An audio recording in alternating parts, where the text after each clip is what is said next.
Hey friends, Mark Holmes here with Michael Anthony Fitness, and as always, thank you guys for watching, commenting, and subscribing to the Joe Boo Sports Report.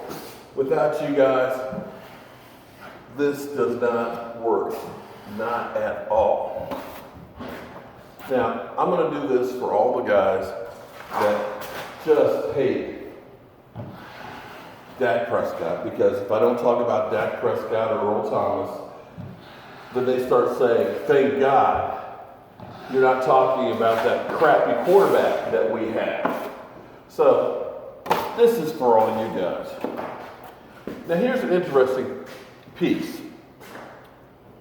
I know you guys don't believe in Dak Prescott. I know you guys think he is the worst quarterback in the world. How in the hell can the Dallas Cowboys rely on a fourth-round drafted quarterback? Forgetting, of course, that Tony Romo went undrafted. And I know those last 8 games of the season weren't exactly great. Not any stretch of the imagination.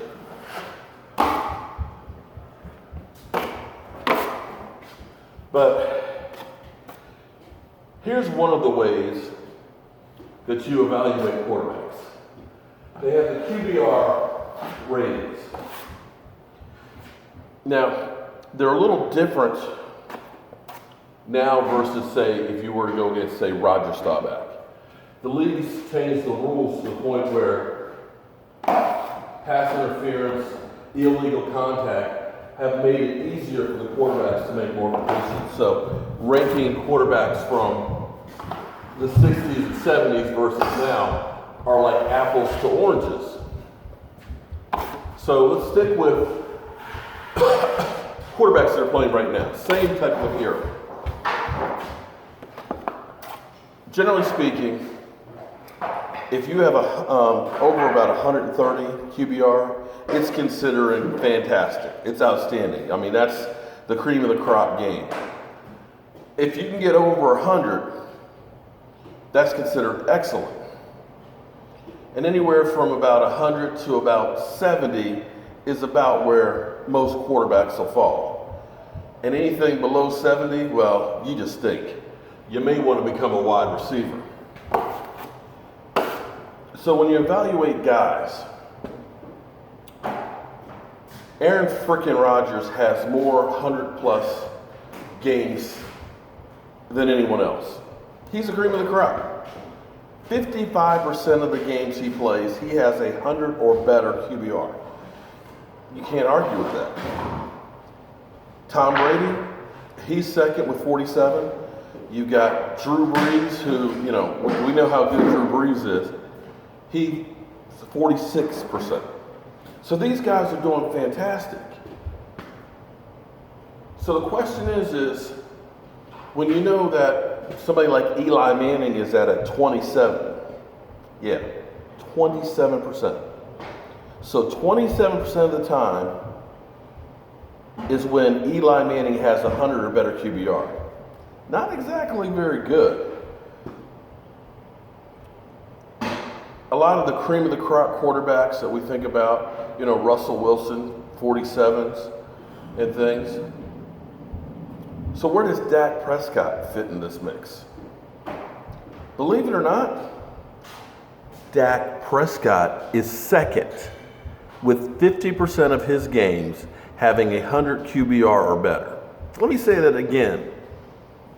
You got Aaron frickin' Rodgers with 55% of the time he plays, he gets 100 or better QBR.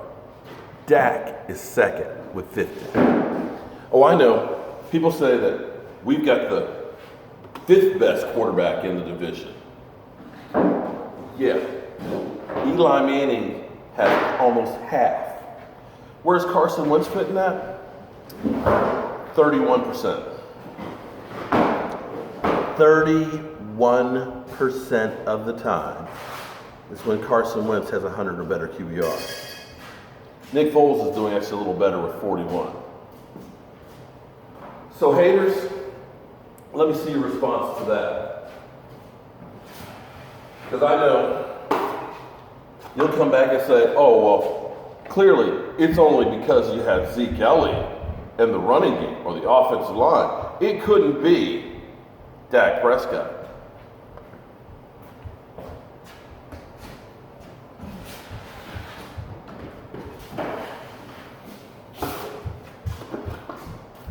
Are you surprised by that, Michael? That Dak Prescott? Well, he played 3 games. Huh?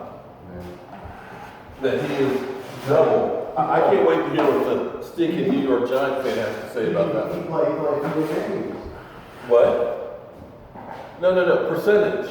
I said Dak Prescott played 3 games, then Tom Brady, Aaron Rodgers. Oh yeah, he's on the beginning of his career.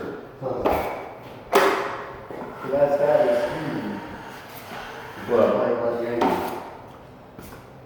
Compare the first 2 years of all of them. it's not even close. I mean, yeah. That would be more realistic. Well, see, people said I was just crazy to even compare Dak Prescott to Matt Ryan. Okay, Matt Ryan, he was an NFL MVP. Matt Ryan, he's been to the Super Bowl and choked. But he only has 42% of his games that he's had 100 QBR. So how do you guys explain that Dak Prescott is in a prove-it year when he's number 2 already on the list? What is his versus all the other ones first 2 years? Oh, I guarantee you that he's probably number 1 in QBR. That will prove it all right there. If you compare all the number, their second year. Yeah, well, I I look forward to the responses from the haters. I'm not down on Dak Prescott. Please explain that one to you. Well, I've got some more compound I got to put on. I'll see you guys later.